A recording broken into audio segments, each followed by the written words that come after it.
저희 워치독 팀에서 이거를 좀 하나 더 좀 짚고 가고 싶은데 이게 명태균 특검이 마침 통과가 됐기 때문에 네. 이게 나중에 특검 수사 사안이 될 수 있어요.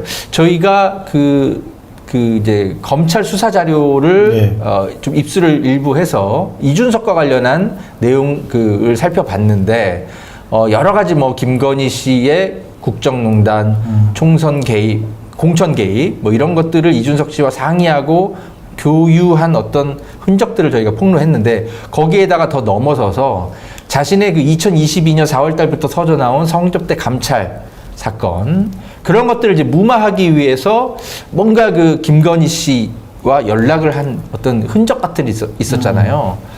그런데 저희가 그때 그 문자 메시지만 공개했는데 나중에 또 다른 녹취를 살펴보니까 네. 실제로 이준석이 김건희를 찾아갔었더라고요. 네, 저도 좀 깜짝 놀랐어요. 그걸 저희가 나중에 좀 찾았습니다. 네, 오늘 그 얘기를 잠깐 하고 넘어갈게요. 네.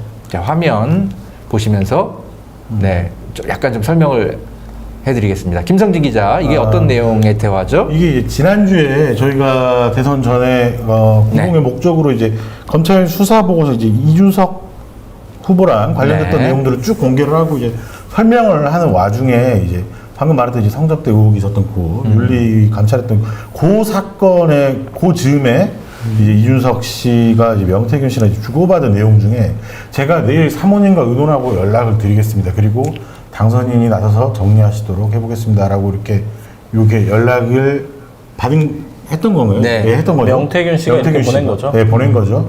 그리고 연락처까지 이렇게 그렇죠. 남겨놓고. 네. 그래서 이제 저희가 그 당시에는 이제 요런 그 공천 개입부터 사실 이제 저희가 이제 당시에 집중했던 거는 공천 개입 때 이제 두 사람이 어떤 이야기를 했고 그 가운데서 이제 사모님 이야기들이 쭉 나온 이야기를 하면서 이제 실제로 이제 성접대 의혹 때문에 문제가 됐을 때도 김건희 씨 이야기가 나왔었다라고 하고 넘어갔었어요. 그리고 다음날 저희가 바로 다음날이었죠. 네, 예, 뭔가 저희가- 영상을 새로 찾아냈어요. 새로 예. 찾아냈다기보단 저희가 이제 계속 이제 검증 보도를 해야 되니까 자료를 좀 어처구니 없는 녹취를 저희가 예. 뒤늦게 확인했습니다. 뒤늦게 확인했죠. 보시죠. 방금 저희가 보여드렸던 그 네. 카카오톡 메시지가 있던 그때 2022년 4월 입니다. 네. 박형관 기자가 이제 이준석 대표랑 만나서 이준석 대표가 자기가 김건희 씨랑 통화한 녹취를 들려준 거를 이제 공개를 했었더라고요.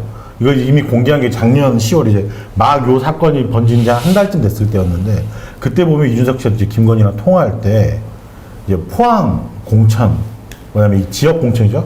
요 관련돼 가지고 뭐 만나서 우리가 이야기를 했고 내가 직접 찾아갔다라는 네. 이야기가 나옵니다. 인터넷 찾아보시면은 요 녹취가 그대로 있고 나중에 그리고 실제로 이준석 씨는 국회 기자들을 자기 방으로 불러가지고 지역 정가에서 그 포항 등등에서 공천 개입이 실제로 있었다고 하면서 본인은 난 몰랐다고 하면서 이게 빠져나가는 듯한 모습을 좀 보였었거든요.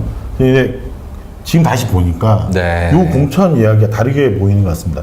그러니까 요거는 사실 따지고 보면 이준석 씨 입장에서 기자한테 그것도 이 문제를 가장 핵심적으로 파고 있는 박형관 기자한테 자기가 필요한 부분만 들려줬던 걸로 저희는 좀 추정을 하고 있거든요.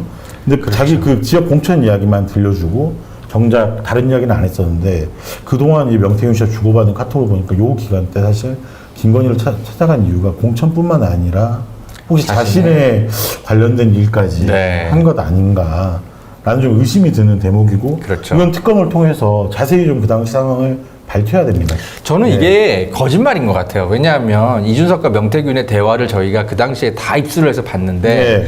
그 포항 공천 때문에 김정재가 뭐하고 이런 것들을 명태균에게 단 한 번도 설명한 적도 없고 없었어요. 그것 때문에 문제가 되고 있으니 네. 예? 이거 어떻게 하면 좋냐 상의한 적도 없고 네. 그것 때문에 김건희 찾아가야 되겠다고 말한 적도 없고 그렇죠. 오로지 명태균과 상의한 건 오로지 김영선 공천 그리고 자신의 성접대 감찰 사건을 어떻게 무마할 것인지와 관련한 대화만 이루어졌단 말이죠. 그렇기 때문에 실제로는 김건희 씨를 찾아가서 했던 얘기는 저 뜬금없는 포항 공천 이 얘기가 아니라 그렇죠. 김영선 공천과 바로 그 성접대 감찰 무마 사건, 예, 그것과 관련한 논의를 하러 간 것이 아닌가 좀 강력하게 추정을 해보고 저희가 이거를 이제 제가 박형관 기자에게 나중에 전화를 좀 네, 해봤어요. 하시죠. 이거 녹취를 우리가 찾았다.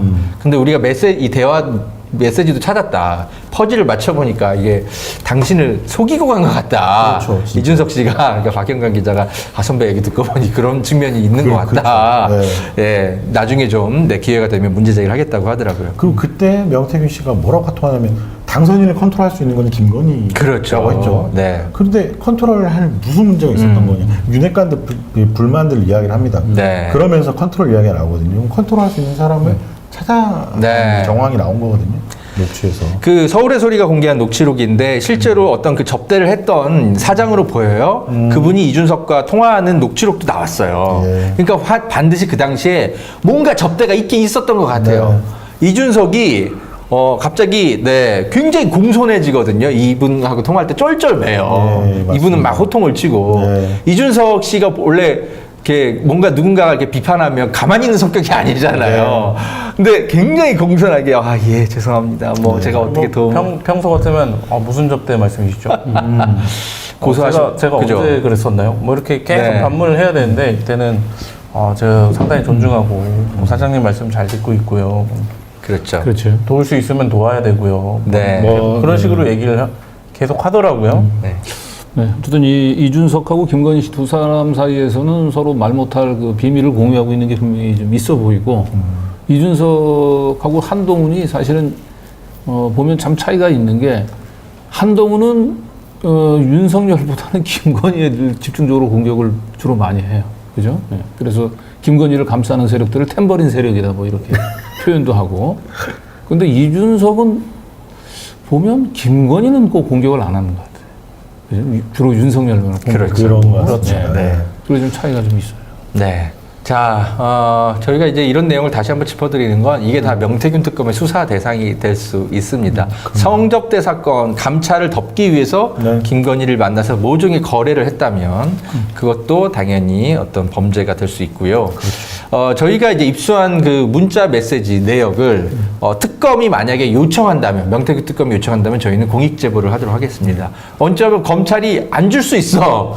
네. 뭐 갖고 있는데도 수사를 안 했잖아, 사실. 그렇죠. 사실 통상의 특검법에는 특검이 요구하면 검찰은 줘야 언제든지 되는데. 줘야 되는데 네. 이제 숨기고 줄 알 수가 없습니다. 그렇죠. 물론 뭐 이재명 정부 하에 검찰은 또 달라질 수도 있겠지만 만약에 명태균 특검 특검복께서 저희를 찾아오시면 저희 갖고 있는 거 다 통째로 공익 제보하고 얼른 수사해 주세요 하겠습니다. 네, 맞습니다. 네.